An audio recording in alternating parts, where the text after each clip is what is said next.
বন্ধুগণ, কোরআনের মাহফিলটা করতেছে একদল যুবক। দুইটা যুবককে আমার সঙ্গে পরিচয় করাই দিয়েছেন নাসির মাইক। এখানে একজন স্যার আছেন, অতিথিরা আছেন, সবাই মিলে এখানে মাহফিলটা দিয়েছে। আজকের মাহফিলে 10 জন আওয়ামী লীগের নেতাকর্মী দাওয়াত করা দরকার ছিল। আরে না থাকলেও নিয়ে আসতে হবে।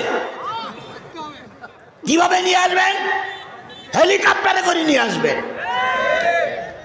ওরা যদি আসতে না চাও তাও নিয়ে আসতে হবে।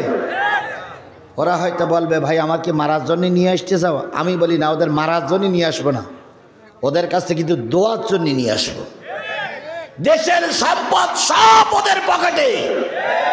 গরিব পুরো সরকারি জায়গার গাছ, সরকারি গোডাউনের মাল, তারপরে সরকারি জায়গার ট্যাক্স, সমস্ত সব কিছু ওই স্বৈরাচার ওই আওয়ামী লীগদের পকেটে। ওদের ছলে বলে কলে কৌশলে মন চাইতে হবে। এনে বলছে 5 লাখ করে ফেল।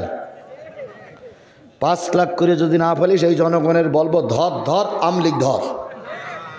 তুই মঞ্চের তাই নামতে পারবি না, জোর করি হলেও নেব, কারণ তুই আমাদের কাছ থেকে এর আগে জোর করে নিছিস। কে এর আগে ওরা জোর করে নেয়নি ভাই? মিথ্যা মামলা দিয়ে মামলার জামিন করে দেবে, মিথ্যা মামলা দেবে না, রিমান্ডে দেবে না, এই সমস্ত গালগপ্প করে লক্ষ লক্ষ টাকা কামাই করেছে। এখন পালাইছে ওখান দুলা ভাই, এর জন্যই পালাইছে। আসো আজকে আমাদের ময়দানে আসো, তোমাদের সঙ্গে আমাদের একটু বোঝাপড়া আছে। কথা বলেন ঠিক না বেঠিক? এবার যদি বলেন হুজুর আনলে কি হয়তো, আনলে অন্তত ওদের কাছ থেকে 5 জন আসলে 5 দুনো 10 লাখ টাকা নিতাম, মাহফিলটা সুন্দরভাবে হয়ে যাওয়ার পরে মসজিদের সব কাজ হয়ে যেত, আমরাও বগল দাওড়াতাম যে জনগণের টাকা দেওয়া লাগলো না। কিন্তু ওরাও পালাইছে, আমরাও টাকা পাচ্ছি না। তাই বলে কি কোরআনের মাহফিল বন্ধ হয়ে যাবে? তাই বলে কি মসজিদের কাজ বন্ধ হয়ে যাবে? না। ভারত আমাদের ভয় দেখাচ্ছে, পেঁয়াজ দেব না, রসুন দেব না, তারপরে বলতেছে রেল লাইন বন্ধ করে দেব। আমাদের কেলাও ছেড়া যাবে না। আমাদের যে সম্পদ আছে ওই সম্পদ যদি আমাদের দেশে সুষ্ঠু বন্টন হয়, আল্লাহর কসম আমাদের দেশের কোন মানুষ না খেয়ে থাকবে না। বেই এসেছে, বাজারের থেকে ইলিশ মাছ নিয়ে আইছেন, তারপরে গরুর গোশত নিয়ে আইছেন, বহুত কিছু নিয়ে আইছেন, কিন্তু সব বাকি। বের খাওয়ানোর পরের দিন বাজারওয়ালারা লাইন দিয়েছে, এই টাকা ফেল, এই টাকা ফেল, এই টাকা ফেল। তো বেইরে খাওয়াইয়ে যদি ওদের কাছে মাইর খাইতে হয়, তাহলে ও বেইরে গোশত ভাত না খাওয়াইয়ে শাক আর ডাউল খাওয়ানো দরকার ছিল। কথা বলেন, কথা বলেন। আমরা তোমাদের জিনিস নিয়ে ব্যয় ভাতা করব না, আমাদের দেশে যা আছে তাই নিয়ে আমরা চলবো, তবুও তোমাদের চোখ রাঙানি আমরা দেখতে রাজি না। কলকাতার শুভেন্দ্র, কি একজন শুভেন্দ্র বলে একজন কলকাতার বিজেপির নেতা আছে, তিনি নাকি বলেছেন যে ভারতের মসজিদগুলো সব ভেঙে দাও, মুসলমানদের উপর আক্রমণ করো। দাও, কম তো দেউনি। আমরা 18 কোটি আর ওরা আছে 20 কোটি, আর ওই পাশে আছে 18 কোটি পাকিস্তানে, আফগানিস্তান আছে 10 কোটি, কাশ্মীরি আছে সব মিলে 5 কোটি। সবগুলো যদি একবার থুতু ফেলে, ভারত থুতুর নিচে তলাইয়া যাবা। বাকবাকুম করার সাহস পাবা না, একটু মুসলমানদের গায়ে হাত দিয়ে দেখো, সব খেকুক, দেখবা তোমার অবস্থা কি হয়। হাসিনা পালাইছে তখনই যখন দেশের সব মানুষ খেপে গেছে। আংশিক যখন খেপেছিল তখন হাসিনার কিছু হয়নি, কিন্তু যখন সবাই মিলে খেপলো তখন হাসিনা পালালো। ভারত তুমিও পালাবা, যখন তোমার দেশের লোক খেপবে, আমার দেশের লোক খেপবে, পাকিস্তানের লোক খেপকে, আফগানের লোক খেপকে, কাশ্মীরি লোক খেপে যাবে, তখনই তুমি পালাবা। সুতরাং খেপাও, আমরা তো খেপাতেই চাচ্ছি। এখন যাই হোক, আওয়ামী লীগের লোক ধরেন এখানে নাই, মাহফিলগুলো কি বন্ধ হয়ে যাবে? আগামী বছর এখানে যে ছেলে দুটো বা যারা ইচ্ছা করে আজকে মাহফিল দিয়েছে, যদি আজকের মাহফিলের ঋণী থাকে, আগামী বছর ওরা চিন্তা করবে যে মাহফিল দিলাম গত বছর ঋণী, এবার দেখে অন্যটা ব্যবস্থা করি। গান বাজনা দেয় যদি, তাহলে যদি গোনা হয় সে গোনার দায়ীকে আমরা নেব না, সে গোনার দায়ীকে আমাদের পরে আসবে না। তাহলে তাই যদি আসে তাহলে দয়া করে সকলের কাছে অনুরোধ করছি, মেহেরবানি করে আজকের এই মাহফিলটা যেন কর্তৃপক্ষ ক্ষতিগ্রস্ত না থাকে, এজন্য সবাইকে কিছু টাকা দিয়ে সহযোগিতা করতে হবে। রাজি আছেন আপনারা? রাজি আছেন? তার আগে আমি আপনাদের বলি, অতিথি যারা আছেন অতিথিদের কাছে অনুরোধ, আপনারা একটু বেশি অঙ্কের টাকা দিবেন, যাতে করে কর্তৃপক্ষ ক্ষতিগ্রস্ত না হয়, মসজিদের গায়ে যেন অন্তত একটু প্লাস্টার লাগানো যায়। এই জন্য অতিথি যারা আছেন তারা একটু বেশি দেবেন, আমরা যারা আছি তারা একটু যতটুকু পারি আমরাও দেবো, আপনারাও দেবেন ইনশাল্লাহ। রাজি তো সবাই? রাজি তো সবাই? মাশাল্লাহ। তো আমি তো নেওয়ার আগেই নিজেই দেই, কিন্তু আজকে একটা ভুল হয়ে গেছে আমার সে টাকা গাড়িতে। তাহলে এখন আমি কি করি? আমাকে 500 টাকা দেন তো, আমার সে গাড়িতে টাকা, আমার কথা মনেই নেই। জি, আমি ওটা আমার ভাই সাইবুল ভাই, আমার নিজের ভাই, ডিম হজ কাফেলা, ওনাকে ওটা আমি ম্যানেজ করব। তাহলে আমার পক্ষ থেকে আমি যতটুকু পারি ততটুকু আমি দেওয়ার জন্য চেষ্টা করলাম। অতিথিরা দেখলাম খেয়ে এসেছে, আবার কিছু দিয়েও এসেছে। এখন কর্তৃপক্ষ আমাকে বলছিলেন যে একটা লিস্ট দেবো আপনার কাছে, সেই লিস্টটা কই? দেননি। তাহলে কর্তৃপক্ষ লিস্টটা দিলাম, একটু সেভাবে বলার জন্য চেষ্টা করতাম। আচ্ছা যাক, ওনারা যখন দেয় তখন বলবো। মেহেরবানি করে, আমি এসেছি কোথার থেকে? আমি যদি সাতক্ষীরাতে এসে 500 টাকা দেই, তাহলে আপনারা গ্রামে গরুর গোশত কিনেছেন, আজকে কারা কারা গরুর গোশত কিনেছেন একটু হাত তোলেন তো। কারা কারা গরুর গোশত কিনেছেন? এই সরলপুরীর কারা কারা আজকে শোনা 5টা গরু জবাই হয়েছে? কারা কারা গরুর গোশত কিনেছেন?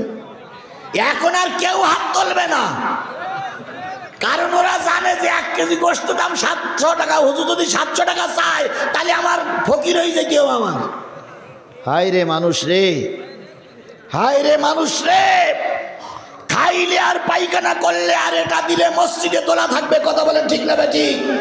এই জন্য আমি আপনাদের সকলের কাছে দাবি করছি, কেউ আজকে 100 টাকার নিচে দেবেন না, কারণ লোক একটু কম, চারিদিক মাহফিল হচ্ছে, এখানে মাহফিল ওখানে মাহফিল, 3টে 4টে করে মাহফিল, এক মাহফিলে বসে আর এক মাহফিলের আওয়াজ শোনা যাচ্ছে। সেই জন্য মানুষ কি জন্য কমে এসেছে আল্লাহ ভালো জানে। তবে শুধু এতটুকু দাবি করি, 100 করে টাকা দেন, না থাকলে 50 টাকা দেন, 50 টাকার নিচে আর এসেন না। কারা কারা টাকা, সবাই পকেটে হাত দেন, আমি তো হাত দিয়ে বের করেছি, আপনি ওটা হাত দেন তো, সবাই হাত দেন, যার যা আছে তাই হাত দেন। 50 টাকা না থাকলেও যা আছে তাই হাত দেন, হাত দেন, দেন। এবার বের করেন তো কারা কারা বের করেছেন, আমার মতন এবার হাত তোলেন তো কারা কারা বের করেছেন। এই কয়টা লোক বের করলেন, এতক্ষণ কি ওয়াজ শোনালাম আমি আপনার। সবাই বের করতে হবে, 2 টাকা থাকলেও বের করতে, বের করেন, সবাই বের করেন, সবাই বের করেন। এই লোকগুলো হাত 4 হাত পাবে বসে আছেন কেন আপনারা? এতক্ষণ আমার কথা বোঝেননি আপনারা? আমার কি কালেকশন করার জন্য যাওয়া লাগবে? ব্যাগ পাঠাই দিচ্ছি, কিন্তু কারা কারা বের করেছেন তারা একটু হাত তোলেন। যদি সবাই না দেন তা ভাও ব্যাগ বের করে, ব্যাগেরও তো একটা সম্মান আছে। গেল আপনি দিলেন না, তাহলে ব্যাগের মর্যাদা কমে গেল না? এইবার সবাই একটু বের করেন, সবাই বের করেন, দেখি কারা কারা বের করেছেন, ভাই 2 টাকা। এই জি মাশাআল্লাহ। হ্যাঁ ছেলেরা, এবার ছেলেরা যাও, ছেলেরা যাও, দেন। এবার মঞ্চে যারা আছেন তারা দেন, মঞ্চে প্যাকেটে দেবেন না, মঞ্চওয়ালারা দেন, মঞ্চে দেন। আপনারা যেহেতু অতিথি, আপনারা চেয়ারম্যান, অতিথি, বড় বড় নেতারা দেন। হ্যাঁ দিয়ে আসছেন, ওরা তো দিয়ে আসছেন ওনাদের কাছে, কিন্তু আমার সামনে কিছু দেবেন না, তাহলে আমি তো কিছু দেওয়ার, আমার হাতে দেন। জি সভাপতি সাহেব দেন, আপনি বড় অঙ্কের দেন তো, তারপর দেখি সভাপতি সাহেব দেন, তারপরে দেন। জি ভাই, আসলে আমার 500 টাকা বের করা মানে ভুলে গেছি, 500 টাকাই দিচ্ছে। মাশাআল্লাহ। জি ভাই, আল্লাহ কবুল করে, আল্লাহ কবুল করে। জি আপনি সভাপতি, আজকের সভাপতি 1000 টাকা। আল্লাহ আজাদ ভাই দিচ্ছে, মাশাআল্লাহ। জি আল্লাহু আকবার, আল্লাহ কবুল করুন। জি 5,000 কি নাম? মাহফুজ ভাই 5,000 টাকা। জোরে বলেন মারহাবা। হ্যাঁ হ্যাঁ মশলা দিয়েছে 3,000 টাকা। ও মশলা ওই খাদ্য খাওয়ার জন্য উনি মশলা কেনার জন্য দিয়েছেন 3,000 টাকা, নগদ দিলেন 5,000 টাকা। জোরে বলেন মারহাবা। আল্লাহ কবুল করুক। জি জি আল্লাহ কবুল করুক। জি আল্লাহ কবুল করুক। মাশাল্লাহ। আসেন 1,000 টাকা। মাশাল্লাহ। জি হাজি সাহেব ওখানে দিয়ে আসছে, আবারও দিয়েছেন 100 টাকা। আল্লাহ কবুল করুক। জি দেন দেন। হয়েছে হয়েছে, সবাই এখানে হয়ে গেছে। তাহলে এখন সভাপতিও হয়ে গেল না, সভাপতি হয়নি তো। সভাপতি 1,000 টাকা দিয়েছে। সভাপতি 1,000 টাকা দিয়েছে। এবার বাকি আছে প্রধান অতিথি। হ্যাঁ প্রধান অতিথি ভাই, আপনি এবার পকেটে হাত দেন তো। ওখানে ও আচ্ছা শোনেন, ড্রিম হজ কাফেলা আমাদেরই বন্ধু। কি কথা বলেন, ঠিক না বে ঠিক? আচ্ছা বলেন তো, একটা হাজি সৌদি আরবে নিয়ে গেলি আর নিয়ে আসলি 3 লাখ টাকা লাভ হয় নাকি? তাহলে ওনার তালিতে এতদিন তো ওই সমস্ত বগুড়া কিনে নিত। অবশ্যই তার কিছু থাকে, একেবারে থাকে না তা নয়, তবে অত কিছু নয়। তারপরেও তিনি একটা বড় দায়িত্ব পালন করছে, মানুষকে হজের জন্য উদ্বুদ্ধ করছে। ওখানে খাওয়ার পরে বড় অ্যাঙ্কার টাকা একটা উনি দিয়ে আসছেন। কী দিয়ে আসছেন ওইটা উনি গোপন রাখার জন্য অনুরোধ করছেন। আর এখন আমাদের সাথে আমাদের কাছে উনি 5,000 টাকা দিচ্ছে। ওখানে দিয়ে আসছে, বড় অঙ্কের যেটা দিয়েছেন ওখানে দিয়েছেন। আর এখন 5,000 টাকা। আল্লাহ ওনার দান কবুল করুক, ওনার হজ কাফেলাকে কবুল করুক। ওনার সঙ্গে আমরা যেন মিলেমিশে ওনার হজ কাফেলার সহযোগিতা করতে পারি, সে তৌফিক আল্লাহ পাক দান করুক। আরেকটু জোরে বলেন মারহাবা।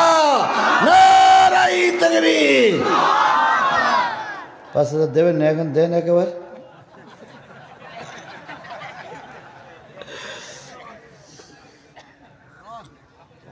কালেকশন শেষ। মা বোনদেরকে বলি, মা বোনেরাও দেবেন, কেউ মাহরুম করবেন না। ও এই সবাই বলতে সভাপতির কম হয়েছে না? ঠিক। হ্যাঁ ও ও ভাই, সভাপতি একবার কম দেয়নি, ওখানে 20,000 দিয়ে আসছে। ওখানে 20,000 দিয়ে আসছে। 30 হয়ে গেল। ওখানে 25 দিয়েছেন না? ও মাওলা রে, তাহলে আমাদের জুলুম করা হয়ে গেল। আল্লাহ, আপনি বলেন যে 20। আল্লাহ আল্লাহ আল্লাহ আল্লাহ আল্লাহ আল্লাহ, তাহলে তো অনেক হয়ে গেছে। তারপরে উনি হাসি মুখে দিলেন। আল্লাহ ওনার বরকত দিক, ওনার কাফেলার পরে রহমত করুক।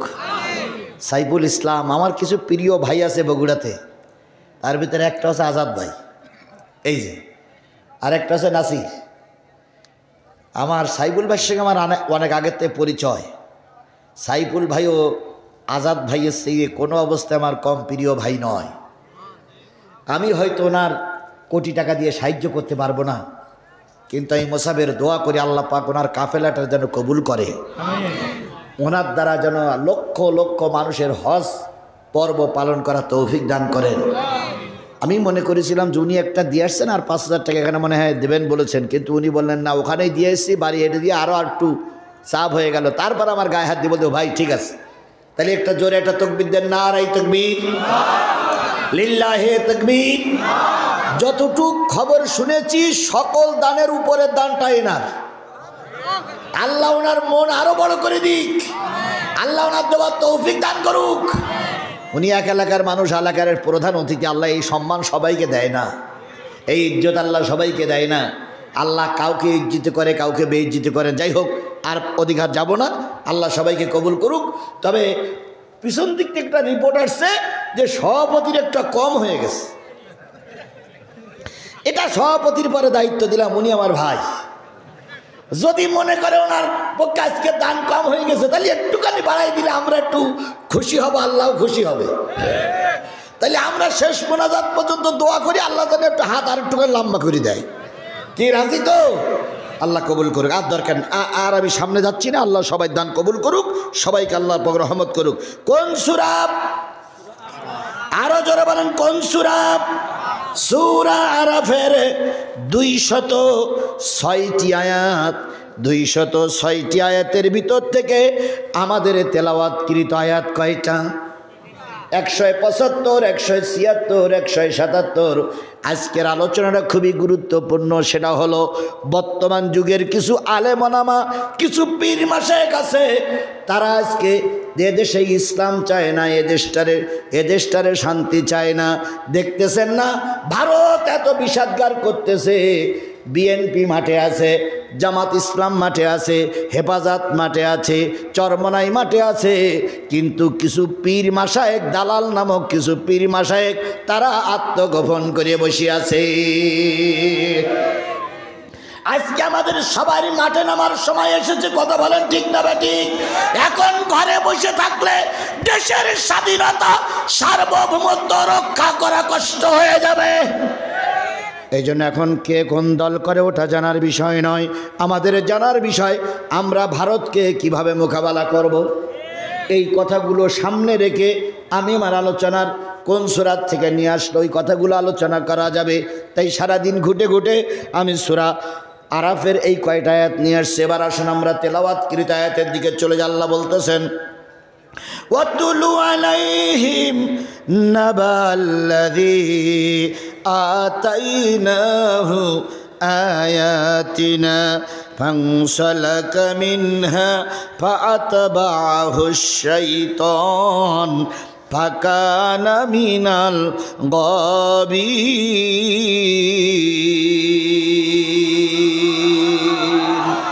ও নবী, অতলু মানে তেলাওয়াত করো, অতলু মানে পাঠ করো। যেটা দেখে দেখে পড়া হয় সেইটারে বলা হয় তেলাওয়াত, আর যেটা শিখে শিখে বলা হয় সেইটারে বলা হয় পাঠ করা। নবীজি কি তেলাওয়াত করতে পারতেন? কথা বলেন, কথা বলেন। নবীজি কি দেখে দেখে পড়তে পারতেন? কারণ নবী কি লেখাপড়া জানতেন? জানতেন না। নবীজি দেখে দেখে লিখতে পারতেন না, পড়তেও পারতেন না। এই জন্য তেলাওয়াত নয়, আমি দেখে দেখে যেটা পড়লাম এইটারে বলে কি? তেলাওয়াত। আর শুনে মুখস্থ করে যেটা পড়া হয় ওইটারে বলা হয় পাঠ। আল্লাহ বলতেছে, নবী পাঠ করে শোনাও সেই ঘটনাটি, সেই কথাটি, সেই মজেজাটি, সেই নিদর্শনটি, আমার একজন প্রিয় বান্দার কথা তুমি মানুষের কাছে পড়ে শোনাও, যেই বান্দাকে আমি বিরাট ভালোবাসতাম, যেই বান্দা আমার কাছে প্রিয় ব্যক্তি ছিলেন, যেই বান্দা যা আমার কাছে চেয়েছে আমি আল্লাহ তাই দিয়েছি। কিন্তু ওই বান্দা নফসের বশবর্তী হয়ে ধর্মের থেকে বেরিয়ে গেল, শয়তানের পাবন্দি করলো, শয়তানের অনুসরণ করে আমার ওই বান্দা ধর্ম থেকে বেরিয়ে গেল। ওই বান্দার কথাটা জাতির কাছে বলে দাও। যত বড় পীর মাশায়েখ হও, যত বড় বুজুর্গ হও, যত বড় ভালো লোক হও না কেন, আল্লাহর কোরআন রাসূলের হাদিস তোমার শরীরে নাই, তোমার শরীরের এক পয়সাও আল্লাহর কাছে দাম নাই। যেই লোকটির কথা এখানে বলা হয়েছে, এই লোকটির এই কোরআন শরীফের তাফসিরে তার নাম পাওয়া যায় না, কিন্তু সহিহ হাদিসে ওই লোকটার নাম পাওয়া যায় হলো বালাম ইবনে বাউর। ওই লোকটার নাম কি? বালাম ইবনে বাউর। বালাম ইবনে বাউরের ব্যাখ্যা লিখতে যে সব তাফসীরকারগণ লিখেছেন, আল্লাহ তার এত মর্যাদা দিয়েছিলেন, তিনি ইচ্ছা করলে বাইতুল মুকাদ্দাসে চলে যেতে পারতেন, তিনি ইচ্ছা করলে বাইতুল্লাহে নামাজ পড়তে পারতেন, তিনি ইচ্ছা করলে আরশে আজিমি ঘোরাফেরা করতে পারতেন, তিনি ইচ্ছা করলে কি বলে ফেরেশতাদের সঙ্গে সাক্ষাৎ করতে পারতেন। এক কথায় তিনি ঘরে বসে বসে রেজেকের জন্য আল্লাহর কাছে প্রার্থনা করতেন, আল্লাহ আসমান থেকে তার জান্নাতি রেজেক পাঠিয়ে দিত। এত সম্মান তারে আল্লাহ দিলেন, এত মর্যাদা তারে আল্লাহ দিলেন, আল্লাহর সঙ্গে তার দিদার হতো, কথা হতো। এত সম্মান আল্লাহ পাক দেওয়ার পরেও এই ব্যক্তি শয়তানের অনুসরণ করে নিজেকে শয়তানের কাছে বিক্রি করে দিল, তার জীবনের সব কিছু শেষ হয়ে গেল।